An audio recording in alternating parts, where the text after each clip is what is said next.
Hello दोस्तों, कैसे आप सभी लोग। स्वागत है एक बार फिर से आप सभी का आपके अपने यूट्यूब चैनल आर स्टडी पे।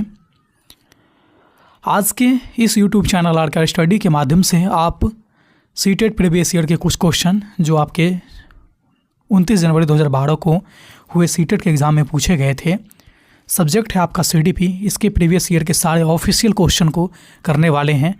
क्वेश्चन को देखेंगे, उसके ऑप्शंस को देखेंगे और साथ ही उसके सही उत्तर क्या हैं इसको भी आप अध्ययन करने वाले हैं। तो बिना किसी देरी के शुरू करते हैं। और चलिए 2012 में जो पूछा गया था 29 जनवरी को सीडीपी का जो पहला क्वेश्चन है वो उसको देखते हैं। वो आपके सामने है। क्वेश्चन कुछ इस प्रकार से है कि एक शिक्षक प्रश्न पत्र बनाने के बाद यह जांच करता है कि क्या प्रश्न परीक्षण के विशिष्ट उद्देश्यों की परीक्षा ले रहे हैं, वह मुख्य रूप से प्रश्न पत्र की किस विशेषता के बारे में चिंतित है। ऑप्शन है आपके सामने वैधता, बी है संपूर्ण विषय वस्तु को शामिल करना, सी है प्रश्नों के प्रकार और डी है विश्वसनीयता। इस क्वेश्चन का जो सही आंसर हो जाएगा वो है आपका वैधता, कि वो ये देखना चाहते हैं कि क्वेश्चन जो है वो सभी वैधता को फुलफिल कर रहा है अथवा नहीं कर रहा है। दूसरा क्वेश्चन जो पूछा गया था वो है आपका कि विवेचनात्मक शिक्षा शास्त्र का यह दृढ़ विश्वास है कि, और क्या विश्वास है इसके बारे में आपको यहाँ पर ऑप्शन दिया गया है। पहला ऑप्शन है आपके सामने कि यह शिक्षक को हमेशा कक्षा का नेतृत्व करना चाहिए। दूसरा ऑप्शन है कि विद्यार्थी को स्वतंत्र रूप से तर्क नहीं करना चाहिए। सी है बच्चे स्कूल के बाहर क्या सीखते हैं यह अप्रासंगिक है। और डी है ऑप्शन कि विद्यार्थी के अनुभव और पृष्ठभूमि महत्वपूर्ण होते हैं। ये शिक्षक को हमेशा कक्षा का नेतृत्व करना चाहिए या फिर बच्चे को स्वतंत्र रूप से तर्क नहीं करना देना चाहिए। जहाँ पे नहीं आ गए वो तो ऑलरेडी आपका नहीं होगा। और दूसरी बात जो अप्रासंगिक है, बाहर क्या सीखते हैं ऐसी कोई ज़रूरत नहीं है। इसका जो सही आंसर हो जाएगा वह है आपका डी, कि विद्यार्थी के अनुभव और वो जिस भी पृष्ठभूमि से आते हैं वो उनके लिए बहुत ही महत्वपूर्ण होता है और उसकी हमेशा सराहना करनी चाहिए। ये इसका सही आंसर हो जाएगा ऑप्शन नंबर डी। तीसरा क्वेश्चन जो था वो इस प्रकार से था कि विद्यालय आधारित आकलन मुख्य रूप से किस सिद्धांत पर आधारित होता है। तो इसका जो ऑप्शन दिया गया था प्रश्न में आपके सामने ये था कि आकलन बहुत किफ़ायती होना चाहिए। बी कह रहा है कि शिक्षक विद्यार्थियों की क्षमता को बेहतर जानते हैं। सी कह रहा है ऑप्शन नंबर कि हर हाल में अच्छे ग्रेड मिलने चाहिए। और डी कह रहा है कि विद्यालय अधिक निष्पक्ष होते हैं। इसका जो सही आंसर हो जाएगा वो हो जाएगा आपका बी, कि शिक्षक विद्यार्थी की क्षमताओं को बेहतर से जानते हैं। ये हमेशा ज़रूरी नहीं है कि आकलन हमेशा किफ़ायती ही होना चाहिए। आकलन हमेशा लचीलापन होना चाहिए और बच्चे को हर हाल में अच्छे ग्रेड मिलना चाहिए, ये भी कोई ज़रूरी नहीं है। अगर बच्चा का परफॉर्मेंस अच्छा नहीं है तो उसको अच्छे ग्रेड देकर के उसका मनोबल को और ज़्यादा हाई नहीं करना है, बल्कि उसे भी ये लगना चाहिए कि इससे ज़्यादा मेहनत करेंगे तो इससे और अच्छी ग्रेड मिल सकती है। तो ये भी आपका ऑप्शन गलत हो जाएगा। और विद्यालय अधिक निष्पक्ष होते हैं, ऐसी कोई ज़रूरत नहीं है कि हमारे स्कूल के बच्चे हैं तो उसको हम ज़्यादा शिक्षा देंगे, ज़्यादा उसका नंबर देंगे, ठीक है। तो इसमें विद्यालय निष्पक्ष नहीं होते हैं। तो इसका आपका जो आंसर हो जाएगा क्वेश्चन नंबर 3 का वो है सही आंसर आपका ऑप्शन नंबर बी। चौथा क्वेश्चन है आपके सामने कि विद्यार्थी व्यक्तिगत विभिन्नता प्रदर्शित करते हैं, अतः शिक्षक को क्या करना चाहिए। ऑप्शन है कि समान गति पर बल देना चाहिए, विविध अधिगम अनुभव को देने चाहिए, कठोर अनुशासन रखना चाहिए और डी कह रहा है कि परीक्षाएं बढ़ा देनी चाहिए। अब व्यक्ति विभिन्नता का मतलब क्या है कि सभी बच्चे की जो कौशल क्षमता है वो एक जैसी नहीं होगी, कोई जल्दी सीखेगा, कोई देरी से सीखेगा, ठीक है। तो मानसिक रूप से, शारीरिक रूप से हर तरह से व्यक्ति विभिन्नता देखने को मिलती है। तो इसमें अगर आप समान गति पर आप बल दीजिएगा तो ज़रूरी तो नहीं है कि सब बच्चे एक जैसे होते हैं। जो अच्छे बच्चे होंगे वो तो सीख लेंगे, लेकिन जो बच्चे थोड़ा कमज़ोर होंगे बुद्धि लब्धि में, मानसिक रूप से, वो तो नहीं सीख पाएंगे। तो यहाँ पर ऑप्शन नंबर ए गलत हो जाएगा। बी कह रहा है कि विविध अधिगम अनुभव को देने चाहिए, बिल्कुल देना चाहिए, ये सही आंसर है। लेकिन बाकी के 2 ऑप्शन को भी हम लोग देख लेते हैं कि कठोर अनुशासन रखना चाहिए। ये ज़रूरी नहीं है कठोर अनुशासन आप रखेंगे तो व्यक्ति विभिन्नता के जिसके अंदर क्षमता नहीं है वो भी चीज़ों को एब्जॉर्व कर लेगा, ऐसी कोई ज़रूरी नहीं है। डी कह रहा है कि परीक्षाएं बढ़ा देनी चाहिए। अब आकलन ज़्यादा लीजिएगा तो इससे बच्चे को ये तो ज़रूरी नहीं कि बहुत ज़्यादा बेनिफिट होने वाले हैं। जब तक बच्चों को आप चीज़ें सिखाइएगा नहीं और सिर्फ उसका आकलन लीजिएगा, सिर्फ उसका परीक्षा लीजिएगा, तो ये तो कोई ज़रूरी चीज़ नहीं है कि बच्चे ज़्यादा सीख पाएंगे। तो इस तरह से इस क्वेश्चन का सही आंसर जो है वो आपका ऑप्शन नंबर बी हो जाएगा।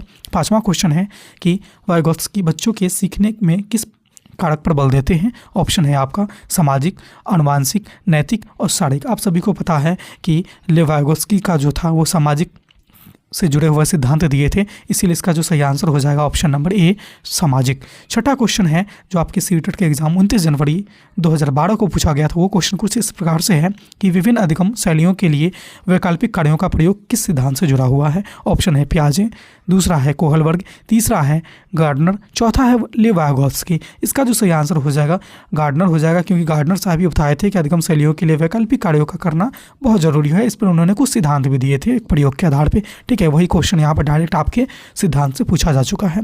छठा क्वेश्चन इस तरह से समाप्त हो गया। इसका आंसर जो था सी था। सातवां क्वेश्चन है कि शिक्षिका स्वयं उत्तर न देकर के समूह चर्चा को बढ़ावा देती है, यह किस सिद्धांत पर आधारित होती है?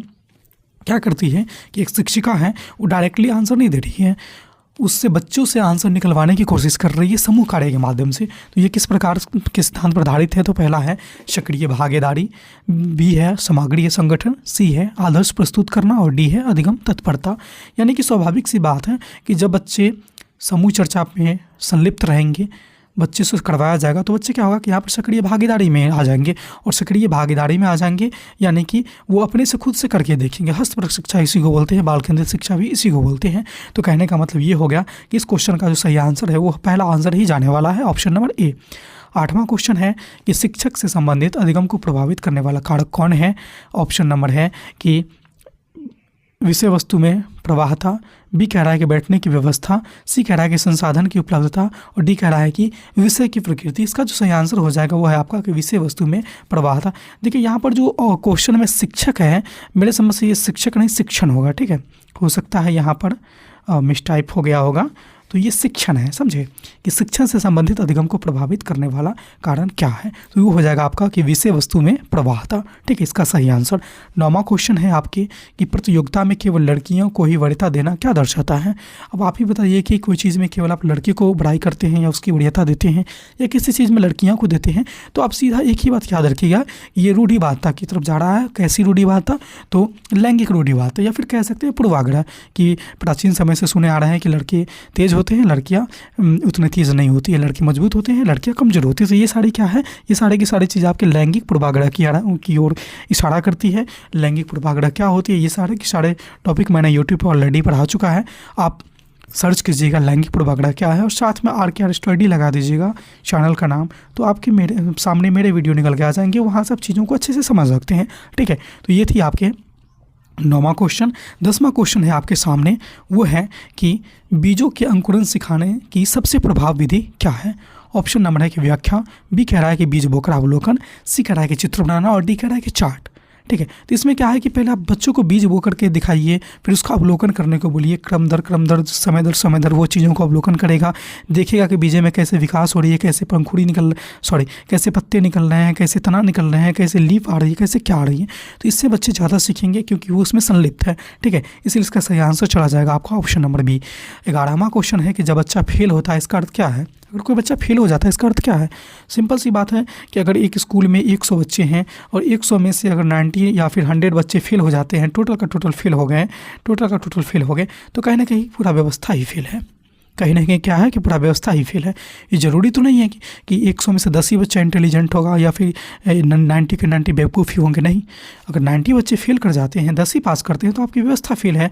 हाँ, अगर 90 बच्चे पास कर जाते हैं, 10 बच्चे फेल कर जाते हैं, तो कहीं ना कहीं आपकी व्यवस्था सही है, बच्चे में कमी है, बच्चे में व्यक्तिगत विभिन्नता होगी, कुछ मेरिटी होगी, इस जिसकी वजह से वो क्या हो जाएंगे? फेल हो जाएंगे। ठीक है, तो हम कह सकते हैं कि बच्चा अयोग्य है, मतलब यहाँ पे अयोग्य है, ये ऑप्शन नहीं हो सकता है। उत्तर गलत किए ये भी नहीं हो सकता है, ट्यूशन नहीं ली ये भी नहीं होगा, व्यवस्था ही फेल हो गई। क्योंकि क्या है कि जब बच्चा ही फेल हो जाता है तो व्यवस्था फेल हो जाती है, सिंपल सी बात है। तो इसका ऑप्शन नंबर हो जाएगा आपका डी नंबर। 12 नंबर क्वेश्चन है कि शिक्षण से अधिगम पर बल कैसे दिया जा सकता है? ऑप्शन है आपके सामने परीक्षा परिणाम पर ध्यान दे करके, बी कह रहा है कि बाल केंद्रित शिक्षा अपना करके, सी रटंत को बढ़ावा दे करके, डी कह रहा है कि अमूर्त विधि अपना करके। इसका राइट आंसर जाने वाला है वह है एक ही लाइन में कि बी आंसर जाने वाला है। क्यों जाने वाला है? क्योंकि कोई भी शिक्षा जो होगी वो बच्चे को केंद्र में रखा जाएगा। ठीक है, बच्चा है, इसको आप केंद्र मानेंगे, इसके इर्द गिर्द ही शिक्षण की सारी गतिविधियाँ आप प्रस्तुत करेंगे। आपका मेन जो है ना केंद्र, वो बच्चा होगा। बच्चे की क्षमता, उसके अनुरूप, उसके समझने की शक्ति, उसके बोलने विचारने, उसकी भाषा क्या समझता है, ये सारी चीज़ें बच्चे के अकॉर्डिंग करेंगे, आप अपने अकॉर्डिंग नहीं कर सकते हैं, क्योंकि आपको सिखाना बच्चे को खुद को नहीं है। ठीक है, तो बाल केंद्रित शिक्षा अपना करके आप करेंगे। रटंत चीज़ को तो NCF 2005 भी कहता है, NEP 2020 भी कहती है, सारे लोग कहते हैं कि इसको हटा ही देना चाहिए। अमूर्त विधि अपना करके कहीं ना कहीं सही था, अमूर्त विधि अपना करके, लेकिन ये ज़रूरी तो नहीं आपने दिया गया कि किस उम्र के बच्चे के लिए सीधा शिक्षण है तो सीधा शिक्षण में तो वो बच्चे 5वें क्लास के भी हो सकते हैं, तीसरे क्लास के भी हो सकते हैं, और आप भी जानते हैं कि तीसरे दूसरे क्लास के बच्चे अमूर्त चिंतन नहीं कर पाते हैं, इसीलिए ये ऑप्शन यहाँ पर सटीक नहीं बैठेगा। और दूसरी नंबर आपका जो ये पेपर हल हो रहा है ये 1 to 5 के लिए है, तो ये भी आप हमेशा ध्यान दीजिएगा कि जिस क्लास का पेपर आप सॉल्व करने जा रहे हैं तो उस उम्र के बच्चे को भी आप ध्यान में रखिएगा कि 1 to 5 में जो बच्चे हैं क्या वो अमूर्त चिंतन करते हैं, तो आपका जवाब आ जाएगा नहीं करते हैं, इसलिए ऑप्शन नंबर डी यहाँ पर नहीं होगा। ठीक है, चलिए 13 नंबर क्वेश्चन की तरफ बढ़ते हैं कि समावेशी शिक्षा क्या है। समावेशी का मतलब कहते हैं ना कि जैसे कि सब्जी है, एक में आम है, एक में कटहल है, एक में सेब है, ठीक है, एक में संतरा है, सब कटहल जितने सारे टोकरी है सारे टोकरी में से सब कुछ को निकाल करके एक टोकरी में डाल दीजिए, वही हो जाएगा आपका समावेशी। इसी तरह से कोई बच्चा व्यक्तिगत विभिन्नता से जूझ रहा है, कोई होशियार है, कोई गरीब पृष्ठभूमि से आ रहा है, कोई अमीर घर का लड़का है, कोई अच्छे पहनावा पहनता है, कोई फटा पहनता है, किसी की शोषण शक्ति कम है, किसी की ज़्यादा है, कुछ भी नहीं करना है, सारे बच्चों की एक ही कक्ष में बैठाइए एक साथ और सबको शिक्षा देना शुरू कर दीजिए, यही आपका समावेशी शिक्षा। तो चलिए छांटिए, ऑप्शन क्या आता है कि हाशिए के शिक्षकों को जोड़ना, विविधता का उत्सव मनाना, ठोस प्रक्रिया अपनाना, केवल स्मरण। अब देखिए, जब एक जगह पे विभिन्न प्रकार के बुद्धि लब्धि वाले बच्चे बैठेंगे, विभिन्न प्रकार के शारीरिक क्षमता वाले बच्चे बैठेंगे, तो वो विविधता होगी। ठीक है, जैसे जैव विविधता पढ़ते हैं ना ईवीएस में कि जीवों की विविधता को जैव विविधता कहते हैं, उसी तरह से विविधता होती है। और चूंकि समावेशी शिक्षा जो है सभी विविधताओं को एक साथ समावेशी करता है, इसीलिए उसको बोलते हैं कि विविधता का वो उत्सव मना रहा है। ठीक है, राइट। तो यहाँ पर 13 का आंसर क्या चला जाएगा, आपका बी नंबर चला जाएगा। ठीक है, चलिए चौथा क्वेश्चन की तरफ बढ़ते हैं कि वस्तुनिष्ठ प्रश्न क्या होते हैं। वस्तुनिष्ठ प्रश्न का मतलब क्या है कि जिसको या तो टिक लगाने वाला हो सकता है, या एक शब्द में उत्तर देने वाला हो सकता है, या एक लाइन मतलब एक ऑप्शन में उत्तर देने वाला होता है। ठीक है, तो इसका जो आंसर है कि यह निबंध है, लघु उत्तर है, मुक्त उत्तर है, सत्य असत्य है। इसका आंसर हो जाएगा सत्य असत्य। बोले ना आपको ट्रू फॉल्स वाले, TRUE ट्रू फॉल्स वाले, ये सारी चीज़ क्या हो जाएगा आपका वस्तुनिष्ठ प्रश्न में आ जाएंगे। आपका क्वेश्चन नंबर 15 है कि प्रगतिशील शिक्षा की विशेषता क्या है। एक प्रगतिशील शिक्षा की विशेषता क्या हो सकती है। ये लचीली समय सारणी, दूसरा है केवल पाठ्य पुस्तक, सी है अंकों पर बल, और डी है कि बार बार परीक्षा।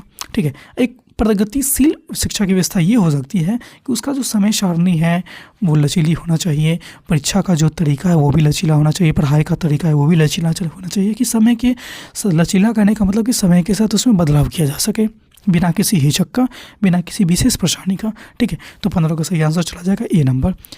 16 नंबर क्वेश्चन है कि संवेदी प्रेरक अवस्था किससे जुड़ी होती है। पियाजे के अनुसार जो संवेदी प्रेरक अवस्था है वो किससे जुड़ी होती है, तो ये जो है आपके इसका जो सही आंसर जाएगा वो है अनुकरण और स्मृति के आधार पर जुड़ा होता है, क्योंकि इस उम्र में बच्चे जो है ना अनुकरण करते हैं, ज़्यादातर अनुकरण करना सीखते हैं। ठीक है, अनुकरण इस और वो पुराने स्मृति पर आधारित होती है, इसलिए संवेदीकरण जो अवस्था है बच्चे का संवेदी प्रेरक वह अनुकरण और स्मृति के आधार पर जुड़े होते हैं।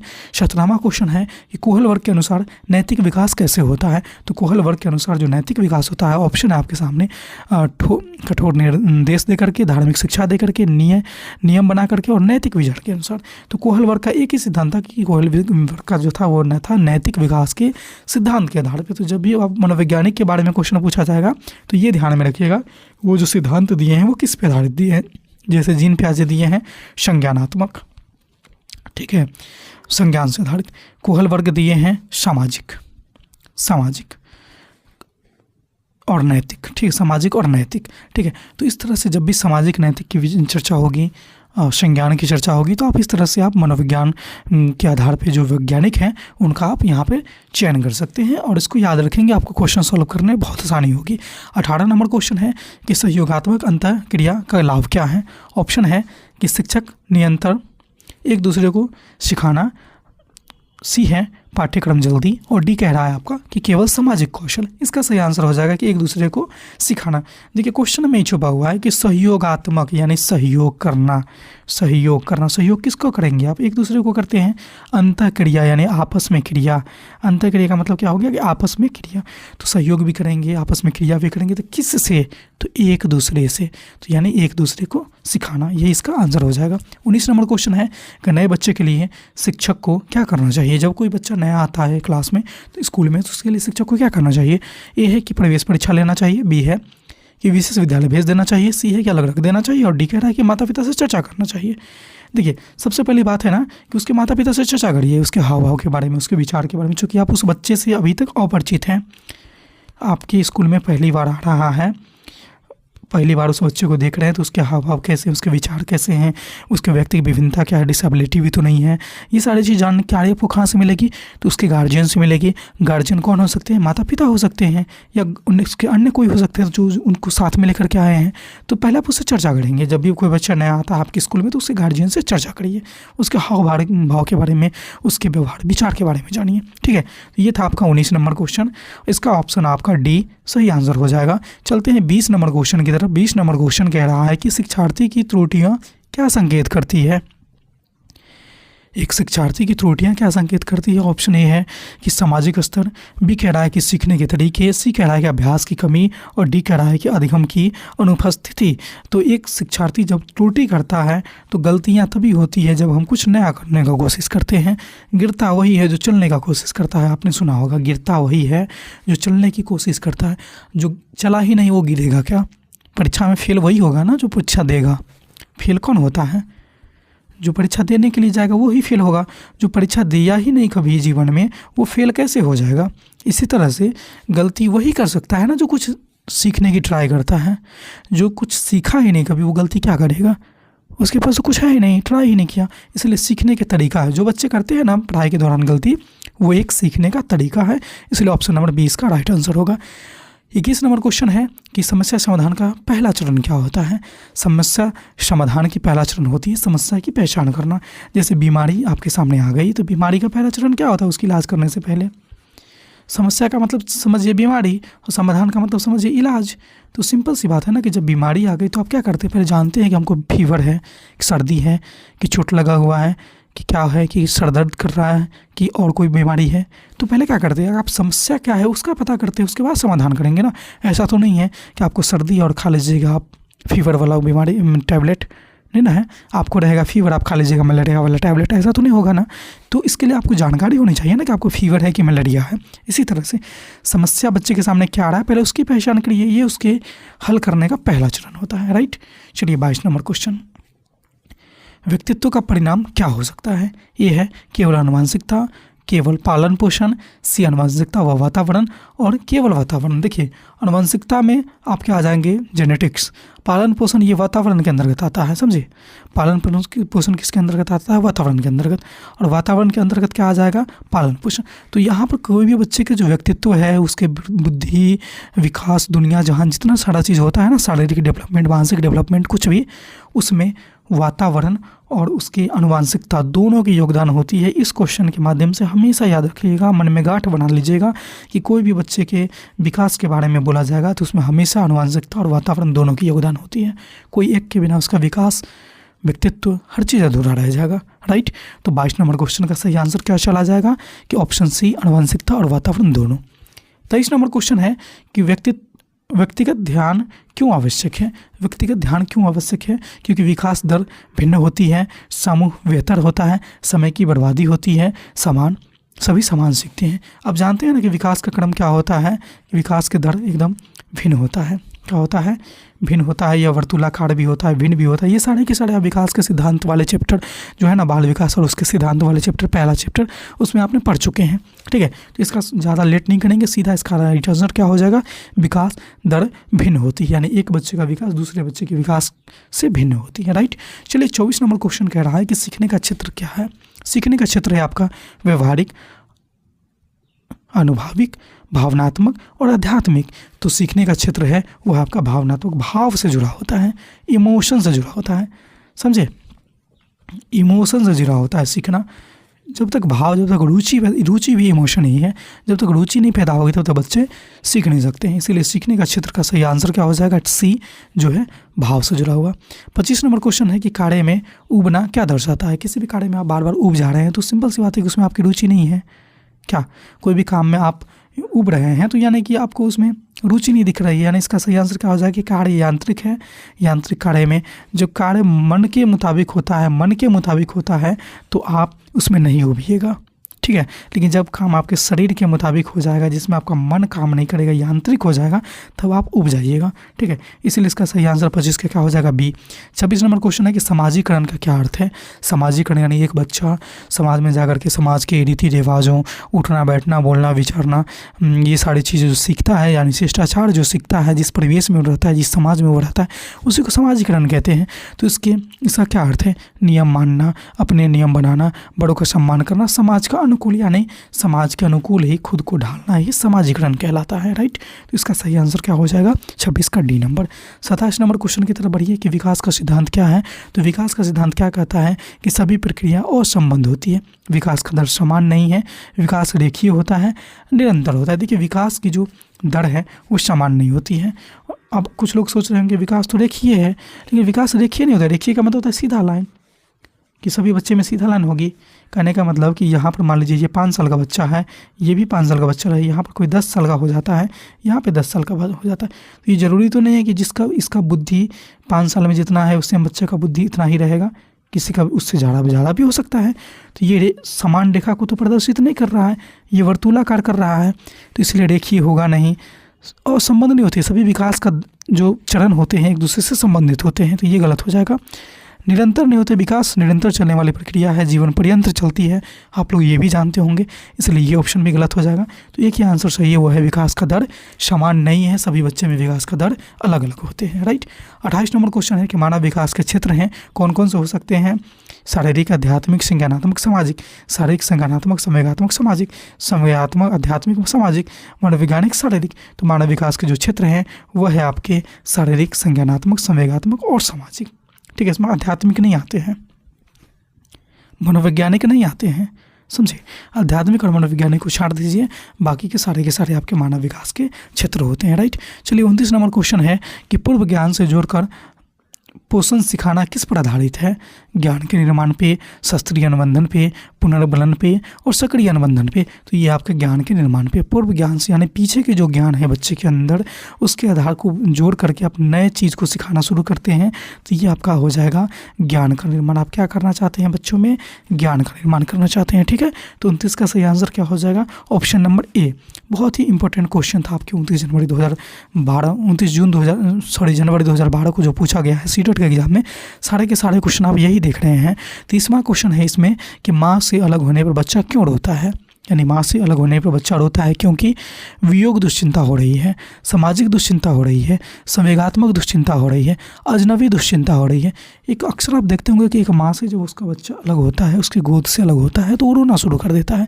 इसके पीछे यही है कि बच्चे में वियोग होती है। वियोग का मतलब होता है बिछड़ना, समझे। आप सोचिए कि उतना छोटा सा बच्चा है, बिछड़ने का गुण उसको कैसे आ गया? तो जो एक लगाव होती है, जो माँ से जब वो बच्चा अलग होगा, किसी दूसरे पर्सन के पास जाएगा, दूसरे व्यक्ति की गोद में जाएगा, तो वो रोना शुरू कर देता है। खास करके वो जो अजनबी की गोद में जाएगा तो और ज़ोर ज़ोर से रोता है। तो वहाँ पर क्या होता है ना कि वियोग दुश्चिंता उसको होने लगती है, समझे। इसीलिए इसका 30 का जो आंसर हो जाएगा वो है वियोग दुश्चिंता। तो ये थे आपके अभी तक के सीटेट के एग्ज़ाम में जो 29 जनवरी 2012 को पूछा गया था सीटेट के पेपर। इसमें CDP सब्जेक्ट के जितने सारे क्वेश्चन पूछे गए थे 1 to 5 में उसको आपने यहाँ पर देखा है। ऑफिशियल क्वेश्चन है, A to Z क्वेश्चन आपके एग्ज़ाम में आए हुए हैं, उसके ऑप्शन सेम टू सेम है और जो आपका आंसर है वो भी एकदम सही बताया गया है। तो इस तरह से आपने ये वीडियो को कंप्लीट किया, ये सेशन को कंप्लीट किया। ये सेशन कैसी लगी आपको? अच्छी लगी, बुरी लगी, आपके लिए उपयोगी है अथवा नहीं है, ये सारी बातें आप हमें कमेंट के माध्यम से ज़रूर बताइएगा। और अगर आपने 2011 वाले क्वेश्चन को नहीं देखा है तो इस वीडियो के डिस्क्रिप्शन में मैंने उसका लिंक डाल दिया है, आप वहाँ से जाकर के उस क्वेश्चन को भी पढ़ लीजिएगा। CDP EVS सारे एक एक करके हम लोग सीरीज चला रहे हैं कि प्रीवियस ईयर का, ठीक है। तो इस डिस्कशन के साथ तो ये सारी चीज़ों को देखना ना भूलेगा। तो बताइए ये वीडियो कैसी लगी, अच्छी लगी, बुरी लगी, जैसी भी लगी, आपके लिए उपयोगी है नहीं है, आप हमें कमेंट के माध्यम से ज़रूर बताइएगा। और साथ ही साथ आप हमारे चैनल के साथ इसलिए जुड़े रहिएगा क्योंकि इस तरह के रोचक, महत्वपूर्ण और उपयोगी वीडियो मैं हमेशा अपलोड करता हूँ। और आने वाले जो टॉपिक है वो है आपका सीटेट 2013 में पूछे गए सभी सवाल। तो इस तरह से आप हमारे चैनल के साथ जुड़ जाइएगा। ग्रुप से जुड़ने के लिए आप हमें इस नंबर पे मैसेज कर सकते हैं, टेलीग्राम से भी जुड़ सकते हैं। टेलीग्राम का नाम है, चैनल का नाम है RKR स्टडी। तो देखते रहिए हमारे चैनल RKR स्टडी को। धन्यवाद, मिलते हैं फिर अगले वीडियो में। तब